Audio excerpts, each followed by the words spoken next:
Hi dears, welcome back to my channel. It's me ഷിയ.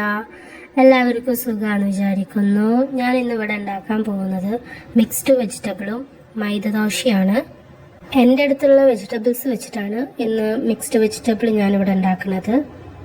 മല്ലി, മഞ്ഞൾ, മുളക്, ഉപ്പ് ഇട്ടിട്ട് ചേന വേവിക്കാൻ വെക്കുകയാണ്. കാരണം ബാക്കിയുള്ള വെജിറ്റബിൾസിനെക്കാട്ടിയും ചേനയ്ക്ക് വേവ് കുറച്ച് കൂടുതലാണ്.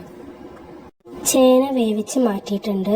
ചേന വേവിച്ച വെള്ളത്തിലേക്ക് കുമ്പളം, പടവലം, വെള്ളരി, ചരങ്ങ വേവിക്കാൻ വെച്ചിട്ടുണ്ട്.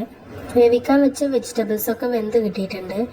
ഇനി ഒരു പാൻ വെച്ച് വെളിച്ചെണ്ണ ഒഴിച്ചിട്ട് വഴുതനയും വെണ്ടയ്ക്കും വഴറ്റി എടുക്കാം. അപ്പം ആദ്യം ഞാൻ പാൻ വെച്ച് ചൂടാക്കിയിട്ടുണ്ട് എണ്ണ. അതിലേക്ക് ഞാൻ വഴുതനങ്ങ ഇട്ട് കൊടുക്കുന്നുണ്ട്.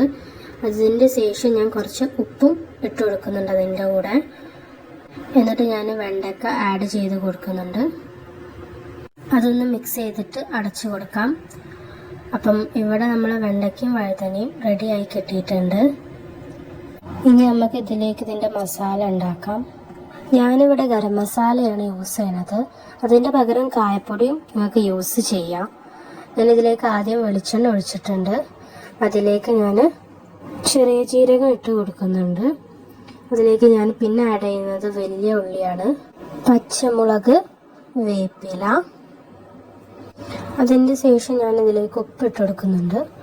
ഉപ്പിട്ടതിൻ്റെ ശേഷം ജിഞ്ചർ ഗാർലിക് പേസ്റ്റാണ് ഞാൻ അതിലേക്ക് മിക്സ് ചെയ്ത് കൊടുക്കുന്നത്. അതിൻ്റെ ഒരു പച്ചമണം മാറിക്കഴിഞ്ഞ പാടന്നെ നമുക്ക് ഇതിലേക്ക് ഞാൻ പിന്നെ മിക്സ് ചെയ്ത് കൊടുക്കുന്നത് തക്കാളിയാണ്. തക്കാളി മിക്സ് ചെയ്തതിൻ്റെ ശേഷം നമുക്കിതിലേക്ക് സ്പൈസസ് ആഡ് ചെയ്ത് കൊടുക്കാം. മല്ലി, മുളക്, മഞ്ഞൾ, ഗരം മസാല ഇട്ട് കൊടുക്കുന്നുണ്ട്. ഇത് നന്നായിട്ട് മിക്സ് ചെയ്തതിന് ശേഷം നേരത്തെ വേവിച്ച് വെച്ച വെജിറ്റബിൾസ് ഇതിലേക്ക് ഞാൻ മിക്സ് ചെയ്ത് കൊടുക്കുന്നുണ്ട്. ഇതിൻ്റെ കൂടെ തന്നെ വേവിച്ച വെള്ളം ഞാൻ ഇതിലേക്ക് മിക്സ് ചെയ്ത് കൊടുക്കുന്നുണ്ട്.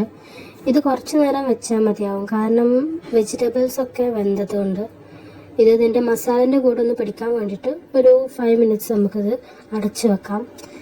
ഞാൻ നേരത്തെ ഗരം മസാല ഇടാനുള്ള കാരണം എനിക്ക് കായപ്പൊടി, അതേപോലെ സാമ്പാർ, അതിൻ്റെ ടേസ്റ്റുകളൊന്നും ഇഷ്ടമല്ല. അപ്പം അമ്മാൻ്റെ ഫ്രണ്ട് അഫ്രാൻ്റെ എനിക്ക് പറഞ്ഞു തന്നൊരു റെസിപ്പിയാണത്. അത് ഞാൻ ട്രൈ ചെയ്ത് നോക്കിയതാണ്. ഇതിൻ്റെ മേലെ ഇനി കുറച്ച് വെളിച്ചെണ്ണയും മല്ലിച്ചപ്പും ഇട്ടാൽ മതി.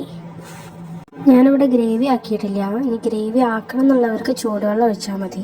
മൈദദോശൻ്റെ ബാറ്റർ റെഡിയാക്കി എടുക്കാൻ ഞാൻ ആദ്യം ജാറിൽ വെള്ളം ഒഴിച്ചിട്ട് ഉപ്പും അതേപോലെ തന്നെ കുറച്ച് ഓയിലും മിക്സ് ചെയ്തിട്ടുണ്ട്. അതിലേക്ക് ഞാൻ മൈദപ്പൊടി ഇട്ട് കൊടുത്തിട്ട് ബാറ്റർ റെഡിയാക്കുകയാണ്. ബാറ്റർ റെഡി ആയിട്ടുണ്ട് ഇവിടെ. അപ്പം ഇനി ദോശ ചുടാം. മൈദ ദോശ ഇവിടെ റെഡി ആയിട്ടുണ്ട്.